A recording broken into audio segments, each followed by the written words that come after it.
Doctor ortho Ayurvedic oil and capsule, अब दर्द भी घुटने टेकेगा। झारखंड में अबुआ आवास योजना में भाजपा ने लगाया घोटाले का आरोप। झारखंड प्रदेश भाजपा के केंद्रीय प्रवक्ता प्रतुल शाहदेव ने हेमंत सरकार पर निशाना साधते हुए कहा, अबुआ आवास योजना में हजारों करोड़ के घोटाले सामने आए। लक्ष्य के मुकाबले बेहद कम घर बनने पर भी उठे सवाल। प्रधानमंत्री के संबोधन पर झारखंड में मचा सियासी घमासान। कांग्रेस की राष्ट्रीय प्रवक्ता रितु चौधरी ने कहा, महिला आरक्षण विधेयक नहीं, परिसीमन बिल के खिलाफ है विपक्ष। पीएम पर महिलाओं को बरगलाने और जनता से झूठ बोलने को लगाया आरोप। पीएम मोदी को आतंकवादी कहने पर छत्तीसगढ़ के डिप्टी सीएम ने कांग्रेस को लिया आड़े हाथ। अरुण साव ने कांग्रेस की भाषा को बताया लोकतंत्र विरोधी। कहा, कांग्रेस अध्यक्ष खड़गे का बयान कांग्रेस की गिरती राजनीति का नतीजा। बिहार में बांका पुलिस ने गांजा तस्करी का किया भांडाफोड़। वाहन जांच के दौरान 5 किलो से अधिक गांजा बरामद। बाइक सवार 3 तस्करों को पुलिस ने दबोचा। एनडीपीएस एक्ट के तहत मामला दर्ज कर भेजा जेल।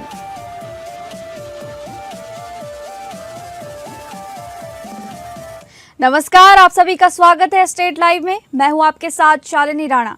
शुरुआत करेंगे स्टेट लाइव की झारखंड की खबरों से।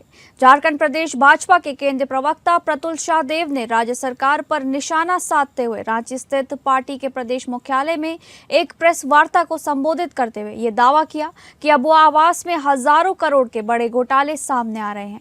उन्होंने कहा कि अभी तक 20 लाख घरों में लक्ष्य के अंतर्गत सिर्फ 19,650 अबुआ आवास पूर्ण हुए हैं, जबकि पिछले 3 वर्षों में अबुआ आवास के मद में लगभग 10,000 करोड़ का आवंटन हुआ है। भाजपा प्रवक्ता ने आगे कहा, अभी से लेकर दिसंबर 2027 तक राज्य सरकार को 2,700 अबुआ आवास प्रतिदिन बनाने होंगे, तब जाकर 20 लाख का आंकड़ा पूरा होगा। जबकि हर महीने के आंकड़े की बात करें तो सरकार को लगभग 80,000 घर हर एक महीने में बनाने होंगे अपने लक्ष्य को प्राप्त करने के लिए। वहीं दूसरी तरफ उन्होंने याद दिलाया कि प्रधानमंत्री आवास योजना के अंतर्गत 4.3 करोड़ निबंधित आवास हैं, जिसके 75% हिस्सा या तो महिलाओं के नाम पर आवंटित है या वो संयुक्त रूप से इस घर की मालकिन है। बहरहाल भाजपा नेता का कहना है कि झारखंड में अबुआ आवास के नाम पर महिलाओं और गरीबों के साथ धोखा किया गया। वहीं मौजूदा वित्तीय वर्ष में भी 4,100 करोड़ रुपयों का आवंटन किया गया है, लेकिन प्राप्त जानकारी के अनुसार गरीबों को पैसा मिलना बंद हो गया है। इसके अलावा प्रतुल शाहदेव ने कहा कि प्रधानमंत्री आवास के लाभार्थियों को 40 लाख करोड़ रुपए हस्तांतरित किए गए हैं, जिससे देश भर में समय पर निर्माण सहायता सुनिश्चित हुई है। वहीं भाजपा नेता ने इस घोटाले की उच्च स्तरीय जांच की मांग भी कर डाली है। प्रेस वार्ता को शुरू करने से पहले आज हम इस सरकार में जो एक बड़ा घोटाला हो रहा है उसको पर्दाफाश करेंगे। सरकार की महत्वाकांक्षी योजना थी अबुआ आवास, किस तरीके से पैसे का आवंटन होता रहा, किस तरीके से मुख्यमंत्री जी ने क्या कहा, लेकिन अभी तक 20 लाख के लक्ष्य के खिलाफ जो 2027 तक बनना है, कितने आवास बने ये विस्तार में बनाएंगे। पहले आपको 2 छोटे-छोटे वीडियो दिखाता हूँ। लोकसभा के विशेष सत्र के दौरान महिला आरक्षण संशोधन विधेयक के गिरने पर झारखंड प्रदेश भाजपा लगातार कांग्रेस सहित इंडी गठबंधन के विपक्षी दलों पर तीखा हमला कर रही है। वहीं इस मामले पर रांची से राज्यसभा सांसद दीपक प्रकाश ने एपीएन न्यूज से खुलकर बातचीत करते हुए कड़ी प्रतिक्रिया व्यक्त की है। इसी बीच उन्होंने कई सवालों का जवाब देते हुए जेएमएम बीजेपी के बीच गठबंधन की संभावनाओं पर भी बड़ी बात कही है। हमारे बीच इस वक्त राज्यसभा से सांसद दीपक प्रकाश है। सबसे पहले हम उनसे जानेंगे जिस तरीके से लोकसभा में जो हाल ही में महिला सशक्तिकरण को लेकर, महिला आरक्षण को लेकर संशोधन विधेयक लाया गया, उसके गिरने को लेकर लगातार ही चर्चा हुई। प्रधानमंत्री के संबोधन को लेकर भी राज्य में, झारखंड में भी सियासी जुबान देखने को मिली। जिस तरीके से लगातार विपक्ष हमलावर नजर आई है, इस विधेयक को गिराने में भी विपक्ष का जो रोल रहा है, इस पर भाजपा क्या कहती है, भाजपा की जो विचार है उस पर क्या कहती है, उनसे जानेंगे। क्या कहेंगे सर इस तरीके से? ये बड़ा दुर्भाग्यपूर्ण ये घटना हम मानते हैं। मोदी जी की सरकार और मोदी जी महिला सशक्तिकरण के लिए प्रतिबद्ध है। आज देश में ज्ञान हो, चाहे विज्ञान हो, चाहे खेल हो, हर क्षेत्र में महिलाएं का नेतृत्व हो रहा है। आज प्रधानमंत्री नरेंद्र मोदी महिलाओं को आर्थिक, सामाजिक और राजनीतिक सशक्तिकरण करना चाहते हैं तो कांग्रेस के चार्ली चैपलिन राहुल गांधी इस प्रकार का विरोध कर रहे हैं। टीएमसी हो, झारखंड मुक्ति मोर्चा हो, डीएमके हो, वो कांग्रेस का पिछलग्गू बन करके पूरी तरह से महिला विरोधी उन्होंने काम किया। हम तो मानते हैं कि महिला विरोधी ही नहीं। चलिए, बहुत बहुत शुक्रिया। तो आपने सुना, हमारे बीच राज्यसभा सांसद दीपक प्रकाश नजर आए। उन्होंने तमाम मुद्दों पर अपनी बातचीत रखी, वो अपनी विचारें प्रकट करते नजर आए। जेएमएम की विचारधाराओं पर उन्होंने सवाल खड़े किए, साथ में कांग्रेस पर खुलकर उन्होंने निशाना साधा है और महिला सशक्तिकरण को लेकर लगातार ही जो विचारें प्रधानमंत्री नरेंद्र मोदी की रही है उस पर उन्होंने प्रकाश डाला है। महिला आरक्षण का जो बिल है जो गिर चुका है, उसे लेकर जिस तरीके से विपक्ष पर सवाल खड़ा किया गया, इस पर भी वो बोलते नजर आए। देखने वाले समय में ये देखने वाली बात होगी क्या इसका असर पड़ता है। फिलहाल हमारे सहयोगी दीपक के साथ एपीएन न्यूज से मैं तृप्ति राजस, नमस्कार। अगली खबर झारखंड के धनबाद से, जहां निरसा विधायक अरुण चटर्जी ने कोयला तस्करी, पत्थर तस्करी, पशु तस्करी एवं प्रतिबंधित मांगुर मछली की धुलाई को लेकर स्थानीय पुलिस पर गंभीर सवाल उठाए थे। उन्होंने सड़क पर उतरकर पुलिस को बताया कि कैसे अवैध कारोबार को रोका जा सकता है। अब नगर निगम क्षेत्र चिरकुंडा के उपाध्यक्ष विजय यादव ने बालू तस्करी पर बड़ा सवाल उठाया है। उन्होंने आरोप लगाया है कि स्थानीय प्रशासन एवं पुलिस की मिलीभगत से अवैध बालू की धुलाई हो रही है, जिससे सरकार को राजस्व की भारी हानि हो रही है। क्या हम लोग का नहीं है, और चिरकुंडा नगर परिषद से जो बालू का उठाव जो हो रहा है ये जो है गलत है, नहीं होना चाहिए। जो परिसीमन इनका है बालू उठाने का, वो परिसीमन में बालू इनको उठाना चाहिए।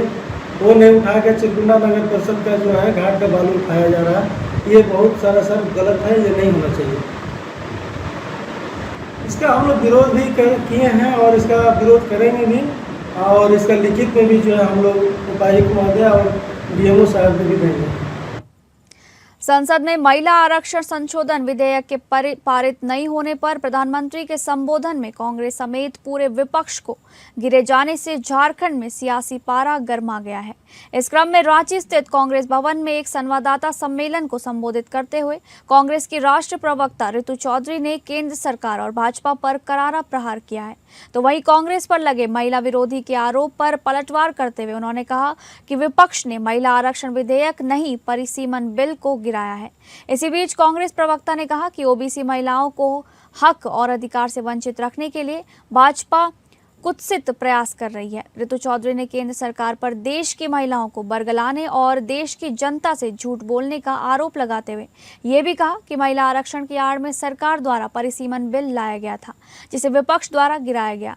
इसी के साथ देश के नाम संबोधन में प्रधानमंत्री का जिक्र करते हुए उन्होंने कहा कि महिलाओं और देश से झूठ बोलकर देश में भाजपा मनमाने ढंग से परिसीमन लागू करना चाहती है।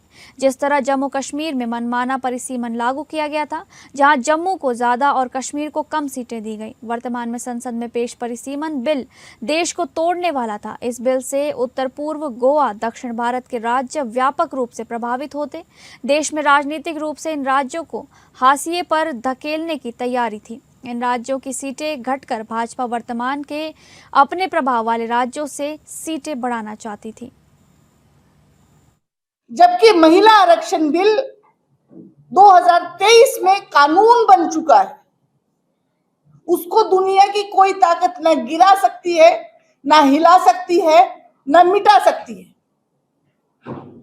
लेकिन प्रधानमंत्री जी द्वारा देश की जनता को इस तरह से भ्रमित करना, देश की माताओं को, बहनों को इस तरह से भ्रमित करना कि कांग्रेस ने महिला आरक्षण बिल गिरा दिया, ये बहुत ही मेरी नजर में बहुत एक ऐसी चीज है जो प्रधानमंत्री जी को नहीं करनी चाहिए थी, उनके पद की गरिमा के हिसाब से।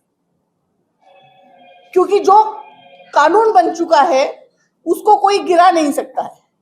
वो बिल पेश हुआ ही नहीं। जो बिल पेश हुआ वो परिसीमन बिल था, और परिसीमन बिल को महिला आरक्षण बिल की आड़ में लाया जा रहा था। झारखंड में जहां अनुकंपा के आधार पर नियुक्ति से जुड़े एक अहम मामले में हाईकोर्ट ने सख्त रुख अपनाया है, वहीं अदालत ने रांची के डीसी से अनुकंपा नियुक्ति समिति के अध्यक्ष मंजुनाथ भजंत्री को अवमानना नोटिस जारी करते हुए 5 मई को व्यक्तिगत रूप से पेश होने का आदेश दिया है। साथ ही प्रधान सचिव सह लेबर कमिश्नर को भी अदालत में उपस्थित होकर जवाब देने के निर्देश दिए गए हैं। सुनवाई के दौरान न्यायमूर्ति सुजीत नारायण प्रसाद की अध्यक्षता वाली खंडपीठ ने राज्य प्रशासन के रवैये पर गंभीर सवाल उठाए। कोर्ट ने पूछा कि जब 30 अप्रैल 2019 को ही याचिकाकर्ता रूपेश रंजन को अनुकंपा के आधार पर नियुक्ति देने का आदेश जारी किया गया था, तो उसका पालन अब तक क्यों नहीं हुआ। अदालत ने तीखी टिप्पणी करते हुए ये भी कहा कि क्या जिला उपायुक्त प्रधान सचिव से ऊपर हैं, जो उनके आदेश की अनदेखी कर रहे हैं। मामले में यह भी सामने आया कि मृतक कर्मचारी के बड़े पुत्र द्वारा एनओसी नहीं देने के कारण छोटे पुत्र को नियुक्ति नहीं दी जा रही थी, जिसे कोर्ट ने खारिज कर दिया। अदालत ने स्पष्ट किया कि बड़ा पुत्र आश्रित की श्रेणी में नहीं आता और भरण पोषण के आधार पर छोटे पुत्र को प्राथमिकता दी जानी चाहिए। फिलहाल रूपेश रंजन की अवमानना याचिका पर सुनवाई जारी है, जबकि बड़े भाई द्वारा सुप्रीम कोर्ट में दी गई चुनौती अभी लंबित है। कि वर्तमान में गैस जो एलपीजी गैस की जो क्राइसिस जो है, तो उसको लेते हुए ब्लैक मार्केटिंग, होर्डिंग। रांची स्थित भाजपा प्रदेश कार्यालय में कल बेरमो विधायक अनूप सिंह की भतीजी फुसरो की वार्ड पार्षद कांग्रेस नेता रश्मि सिंह ने प्रदेश अध्यक्ष आदित्य प्रसाद साहू की उपस्थिति में अपने हजारों समर्थकों के साथ बीजेपी में शामिल होकर झारखंड प्रदेश कांग्रेस को बड़ा झटका दे दिया है। इस दौरान हमारी संवाददाता तृप्ति सिंह से बातचीत करते हुए उन्होंने बेरमो के विधायक जयमंगल सिंह पर निशाना साधते हुए चेतावनी भरे लहजे में उनके व्यवहार को लेकर एक बड़ी नसीहत भी दे डाली है। आज राजधानी रांची स्थित प्रदेश भाजपा कार्यालय में एक बफर पार्टी का विस्तार हुआ है और इस बार बेरमो से जो रश्मि सिंह है, उन्होंने भाजपा में शामिल होने का फैसला लिया। आज प्रदेश अध्यक्ष आदित्य प्रसाद साहू की मौजूदगी में उन्होंने भाजपा की सदस्यता ग्रहण की। उनके साथ सैकड़ों और भी कार्यकर्ता पार्टी में शामिल हुए। सबसे पहले उन्हीं से जानेंगे ये उन्होंने जो फैसला लिया पार्टी में आने का, इसके पीछे का कारण।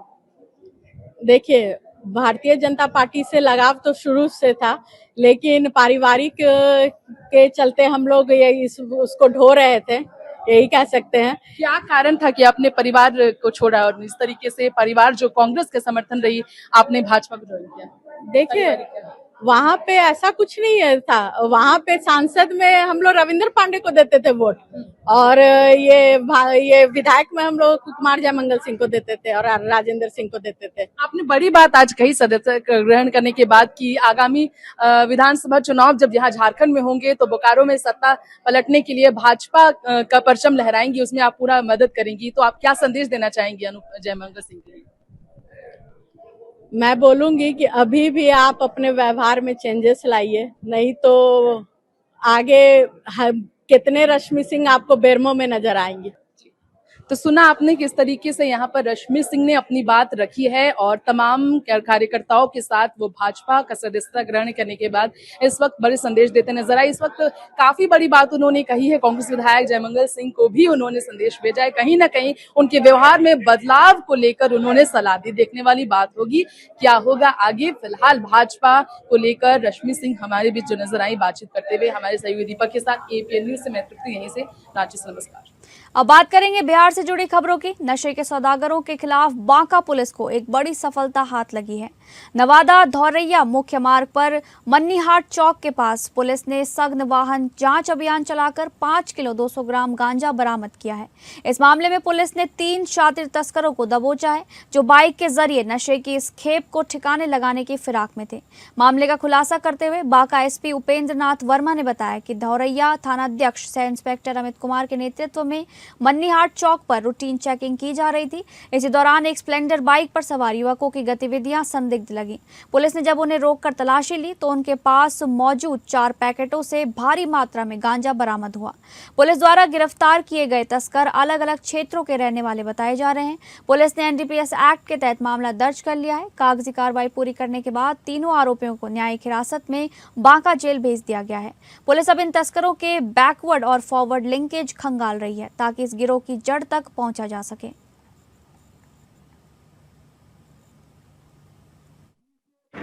कल अपराध नियंत्रण के दृष्टिकोण से वाहन चेकिंग अभियान चलाया गया था समस्त जिले में। तो उसी क्रम में धोरैया थाना अंतर्गत धोरैया नवादा जगदीशपुर मार्ग पे मनीहाट चौक के नज़दीक वाहन चेकिंग किए जाने के क्रम में अकस्मात एक मोटरसाइकिल पर 2 व्यक्ति को संदेह के आधार पे डिटेन किया गया और उनकी जांच की गई। तो उनकी मोटरसाइकिल में से कुल 4 पैकेट जिसमें 5 किलो 200 ग्राम गांजा जैसा पदार्थ बरामद हुआ है। इस क्रम में इन दोनों को अरेस्ट करके बांका जिले में पुलिस ने बड़ी आपराधिक घटना को होने से पहले ही विफल कर दिया। गुप्त सूचना के आधार पर कार्रवाई करते हुए पुलिस ने 3 आरोपियों को अलग अलग स्थानों से गिरफ्तार किया। इनके पास से एक देसी कट्टा, एक देसी पिस्टल और एक गोली बरामद की गई है। मुख्य आरोपी मुन्ना धौर को जमदाहा ओपी क्षेत्र से पकड़ा गया, जबकि उसकी निशानदेही पर अन्य 2 आरोपियों को बौंसी थाना क्षेत्र से गिरफ्तार किया गया है। पुलिस ने सभी के खिलाफ संबंधित धाराओं में मामला दर्ज कर लिया है। इस कार्रवाई में एसडीपीओ बेलहर और बौंसी के नेतृत्व में डीआईयू टीम व स्थानीय थाना पुलिस की अहम भूमिका रही। पुलिस के अनुसार इस कार्रवाई से एक बड़ी वारदात टल गई है और अन्य फरार आरोपियों की तलाश जारी है।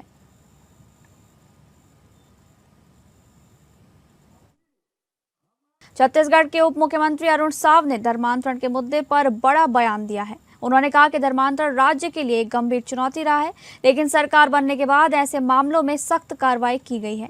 साथ ही विधानसभा से इस संबंध में कठोर कानून भी पारित किया गया है, जिससे इस पर रोक लगाने में मदद मिलेगी। डिप्टी सीएम ने कहा कि कानून के साथ साथ समाज को भी जागरूक होने की जरूरत है, ताकि धर्मांतरण जैसी गतिविधियों पर प्रभावी नियंत्रण किया जा सके। उन्होंने सरकार की ओर से उठाए गए कदमों को आवश्यक बताते हुए कहा कि इससे सामाजिक संतुलन बनाए रखने में मदद मिलेगी। वहीं कांग्रेस पर हमला करते हुए अरुण साव ने कहा कि पार्टी के नेता निम्न स्तर की राजनीति कर रहे हैं और प्रधानमंत्री के खिलाफ जिस तरह की भाषा का इस्तेमाल किया जा रहा है वो लोकतंत्र का अपमान है। उन्होंने कहा कि ये देश के 140 करोड़ लोगों का भी अपमान है और कांग्रेस की गिरती राजनीति को दर्शाता है। डिप्टी सीएम ने इन बयानों की कड़ी निंदा करते हुए इसे दुर्भाग्यपूर्ण बताया है। ये सही है कि धर्मांतरण की समस्या राज्य के लिए बहुत बड़ी समस्या और बड़ी चुनौती हमारे सामने रही है और इसलिए हमारी सरकार बनने के बाद धर्मांतरण के जो भी मामले आए मौजूदा कानून में हमने कठोर कार्यवाहियां की है। अब कठोर कानून भी विधानसभा से पारित हो गया है और निश्चित रूप से इससे धर्मांतरण रोकने में मदद मिलेगी और समाज को भी स्वाभाविक रूप से धर्मांतरण रोकने के लिए आगे आना पड़ेगा और समाज में भी जागरूकता लगातार आ रही है। छत्तीसगढ़ में नगरीय प्रशासन विभाग की जिम्मेदारी संभाल रहे उप मुख्यमंत्री अरुण साव ने 2 दिनों तक नगरीय निकायों के अधिकारियों की महत्वपूर्ण समीक्षा बैठक ली। इस दौरान पेयजल स्वच्छता, अवैध प्लांटिंग को रोकने के लिए उप मुख्यमंत्री अरुण साव ने सभी अधिकारियों को जरूरी निर्देश भी दिए।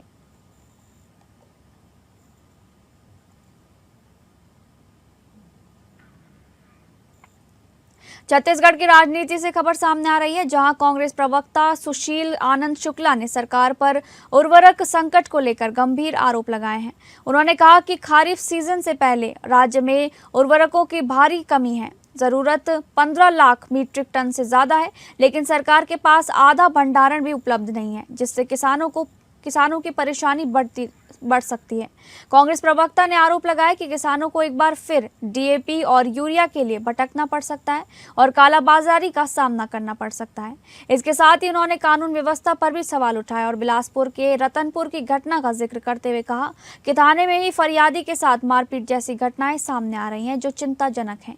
वहीं क्रिकेट दिग्गज सचिन तेंदुलकर के बस्तर दौरे में सुरक्षा कारणों से बदलाव को लेकर भी उन्होंने सरकार को घेरा। उन्होंने सवाल उठाया कि अगर राज्य नक्सल मुक्त है तो इतने बड़े खिलाड़ी के कार्यक्रमों में कटौती क्यों की गई। कांग्रेस ने इसे सरकार के दावों और जमीनी हकीकत के बीच बड़ा अंतर बताया है।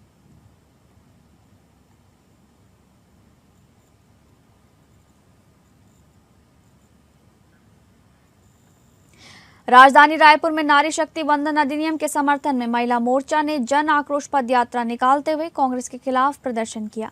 रायपुर में भाजपा महिला मोर्चा के नेतृत्व में सुभाष स्टेडियम से जन आक्रोश पद यात्रा निकाली गई, जिसमें हजारों की संख्या में महिलाओं ने हिस्सा लिया। पद यात्रा के दौरान कांग्रेस के विरोध में पुतला दहन भी किया गया।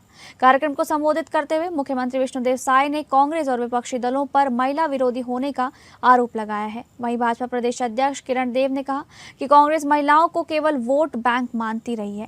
भाजपा राष्ट्रीय उपाध्यक्ष सरोज पांडे ने कहा कि महिला आरक्षण का विरोध कर विपक्ष ने महिलाओं के अधिकारों को रोकने का काम किया है। उप मुख्यमंत्री अरुण साव ने भी कांग्रेस पर निशाना साधते हुए कहा कि पार्टी महिलाओं को नेतृत्व में आगे नहीं आने देना चाहती। कार्यक्रम में केंद्रीय राज्य मंत्री तोखन साहू सहित कई जनप्रतिनिधि और बड़ी संख्या में महिलाएं मौजूद रहीं।